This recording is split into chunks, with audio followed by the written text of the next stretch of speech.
Hi everybody, welcome back. I'm Dorothy, a professional astrologer. You can find me on the web at nhastrologer.com. Today I want to talk about April, May, and June for 2015. And this is for the sign of Taurus. Okay, so let me get started.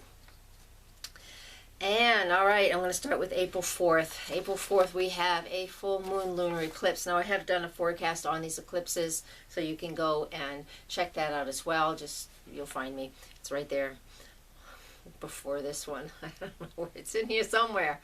Go look for it. But I'll give you a touch base on it really quickly and briefly right now. So that full moon lunar eclipse is in your 6th house, and that's at 14 degrees of Libra. Now, last October 8th, we had an eclipse at that same location, 1 degree away. It was at 13 degrees of Libra. So what that tells me right now is that there is something going on now in April, early April, with this eclipse that is being revisited, that was occurring or started or began, whatever, in October of 2014. So look back at your calendar, whatever, your diary, however you need to be to recall what was going on in October for you last year. Now this will be relating to relationships because it is the full moon eclipse in the sign of Libra. The sun is in Aries, the moon's in Libra. And so that is all about relationships. Now, in your 6th house, Taurus, where this eclipse is happening, and so that means for you that an additional piece of focus for you will be on what your daily routine is like, your daily health situation. It could be that you need to do something that is going to shift and change your health. Now, if you started something really healthy in October, you should be seeing the results of that benefit, the benefits and the results of that now. Or if you tried to start something in October, didn't work out, then you can do it now. That's the 6th house, our daily living, our daily health. It's also our job. Not necessarily what we want to call our career, but our job. So the daily routine of work and our co-workers, and occasionally it is in charge of pets. So you might have something going on there. And again, since this is Libra, it could very well be at work there is something going on within the relationship and the dynamic of a co-worker. So that could be coming up again. And full moons are about releasing and letting go. And things that happen during full moons, eclipses especially, are very, very powerful. So if something suddenly shifts for you, allow it to happen. You know, it could be surprising, but it might not be as well. Allow what happens during the eclipses to manifest and to move with them. It's so important for us to move with the energies that the eclipses bring to us. Again, in your 6th house, so focusing on what that daily routine is all about. So let me move on to the next date, okay? April 8th, we have Jupiter is finally going stationary and direct in the sign of Leo. It's been retrograde in Leo for months and months, and that's at 12 degrees of Leo. The thing I want you to focus on and look back at, yes, I want you to look back at things. The past teaches us lessons. We don't have to live in the past, but the past teaches us lessons, so we remember. Back on September, in the mid-September, you also had the energy of 12 degrees of Leo being highlighted by this Jupiter. So what was going on for you then? This is in your 4th house. So with it being in your 4th house, for you who are Taurus or have Taurus rising, your home and family and creativity. Where were you? How were you focusing? What were you focusing on at that point? Jupiter's been in that 4th house for a while, and Jupiter can also encourage us to move, especially when it's in the 4th house, or expand or redecorate. So there's a lot going on in the 4th house now, and today on this date on April 8th, with Jupiter stationary, a few days on either side of this, we could feel like there's absolutely no movement and we're feeling very stagnant. But give it a few days, it will start moving forward. And you'll start seeing some emotion and action once again. All right. Now, April 16th, we have Pluto. It is stationary, moving retrograde at 15 degrees of Capricorn. For you, that's in your 9th house. So that's exploration outside of yourself. That's learning through exploration. That's higher education. That can include the metaphysical field with Pluto and Capricorn doing a station at that point, which means that it's not moving any degrees for weeks and weeks. It's at 1 degree, the same degree the whole time, and that again is 15 degrees of Capricorn. That just means we're not moving, we feel a little stuck. So if there's something coming up with your higher education, even school loans issues could be coming up, and there's something that you need to examine. Now, see, personally, I have no school loans. This is going on in my 9th house, and so how would this mean to me? I don't know. I do know. I could travel. I could meet with people from foreign countries to learn and experience life. I can take on education and do some additional educating for myself. I'm learning weather astrology now, so I love that piece. It's a nice new technique. That's how I'm using it. How you'll use it is up to you. But focus on educating yourself in some way, because that's the 9th house. Why not use the energy that's present? That's what astrology is all about, in my eyes.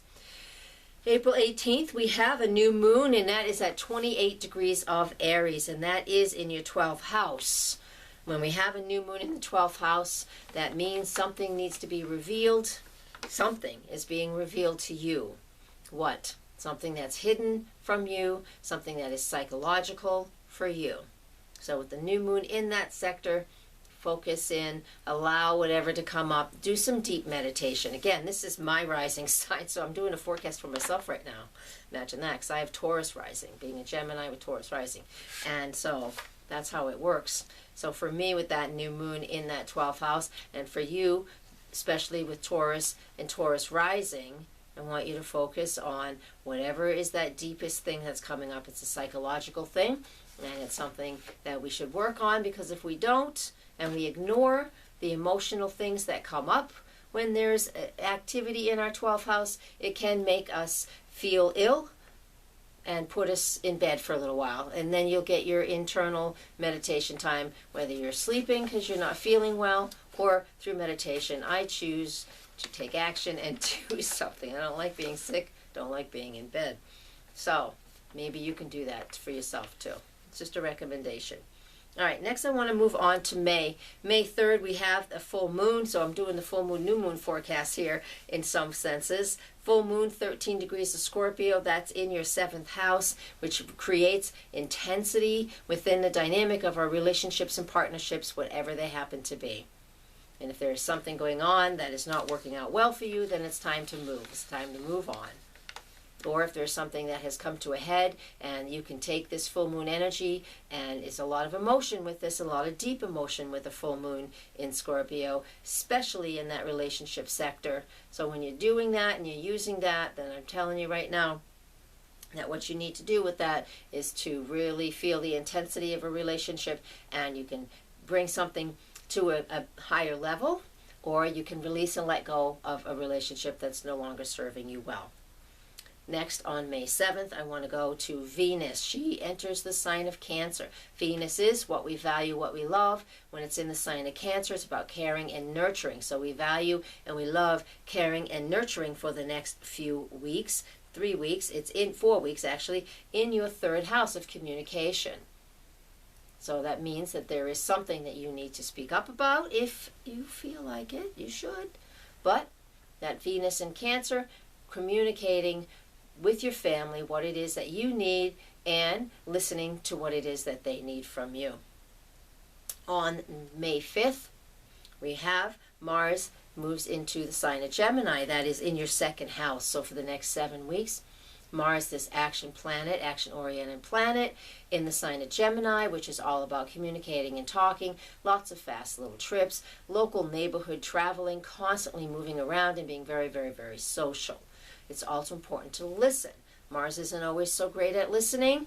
Gemini can be, but not always. So there's a little bit of a conflict here. So you might be talking too much, or you might not be listening enough. So find that balance for yourself, all right? That's what we want to do when Mars transits in Gemini through our 2nd house.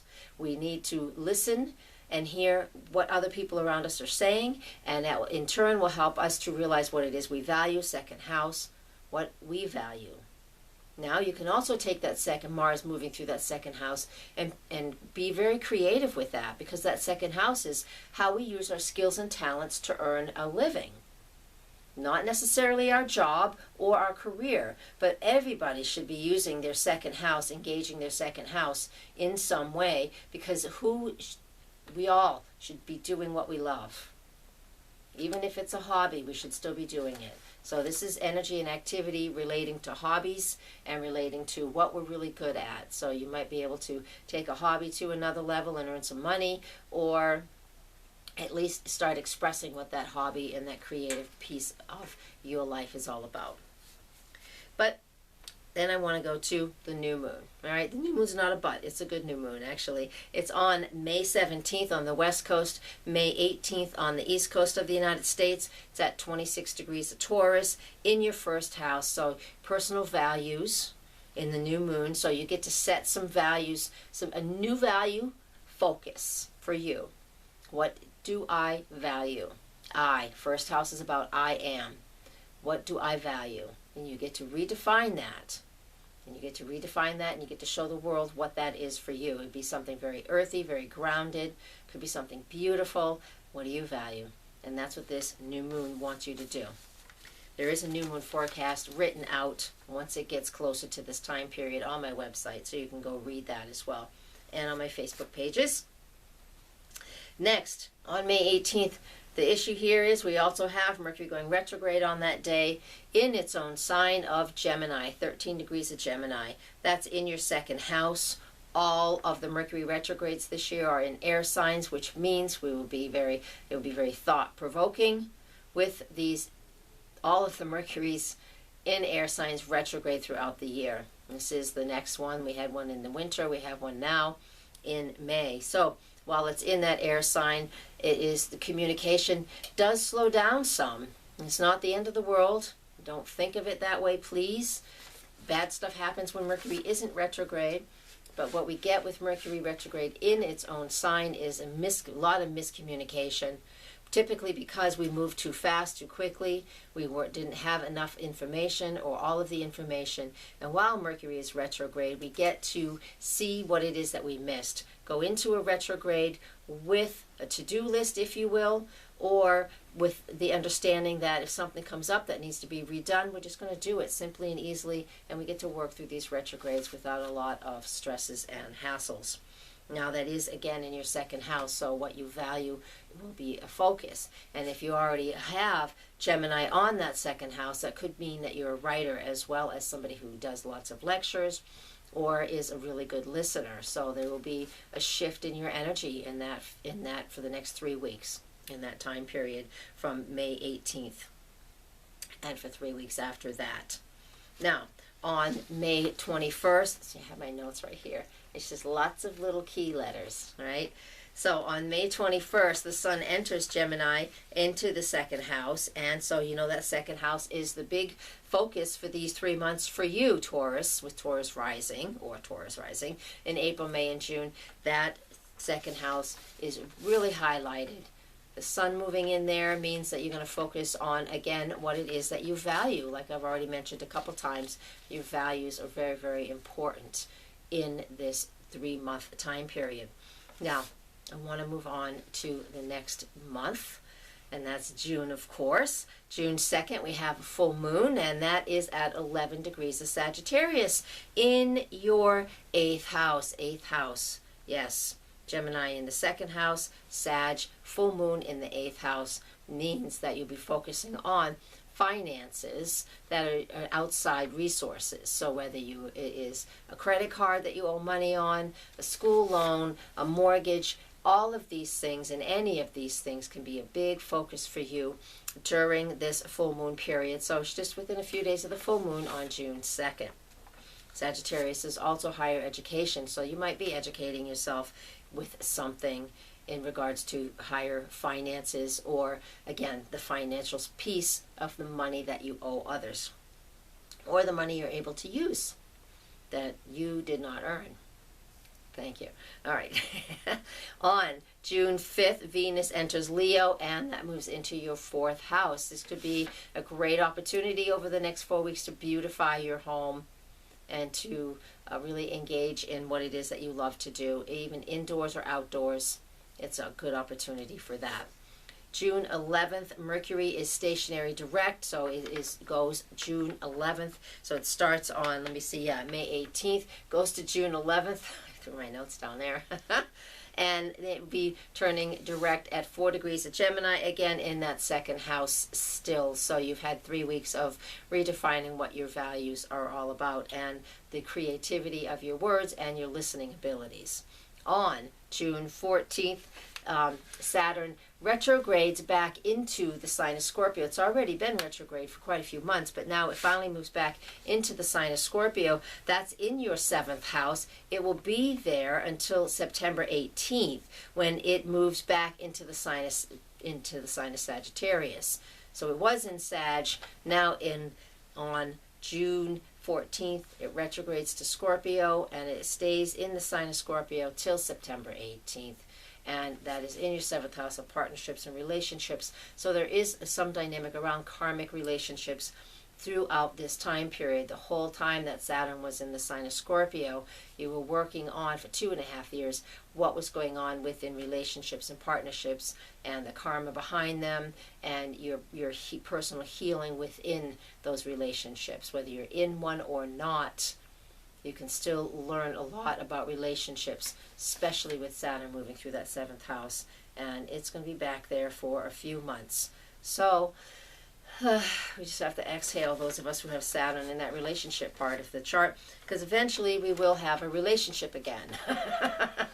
I'm looking forward to it. It's been a long few years. So that's a bit personal, but there we are. And that's the way it is. I'm single. Oh well. On June 16th, we have a new moon, and it's at 25 degrees of Gemini. And for you with Taurus rising, that's again in your 2nd house. So wake up. What is it that you value? Again, you know, Mercury was there for a while. The sun's been there for a while. And it's just been in Mars as well. There's just been so much activity in that 2nd house, helping you to focus on what you value. Your skills, your talents, developing them, you know, and really focusing in on what you want to do with them. Now, we also have, let me finish up with these last two events. On June 21st is the summer solstice. So the sun enters Cancer, that's your 3rd house. And June 24th, Mars enters the sign of Cancer. So what we have is the summer solstice is at 12:38 p.m. Eastern Time in the United States. So right here in the east coast of the United States, it's on the midheaven, so that might mean we have a cool, wet summer.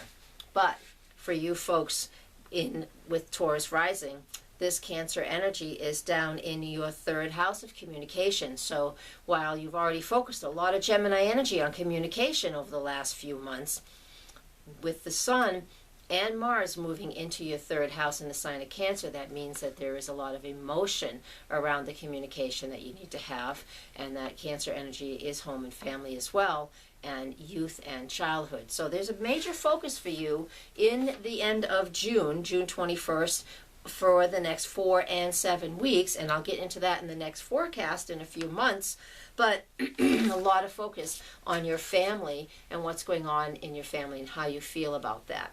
All right, so I want to leave you with that. Thank you for listening. Please share. This is how I earn my living, and I would appreciate, I love doing what I can for free, but once in a while, it's good to have a paycheck. So if you're interested in having a private session, please come see me. The link for my website is in the comment section, just above the comment section below this video. Find me on Facebook, and I have great online classes as well. Anyways, thank you very much for watching, and please share. Thank you. And I want to say, namaste, and blessed be.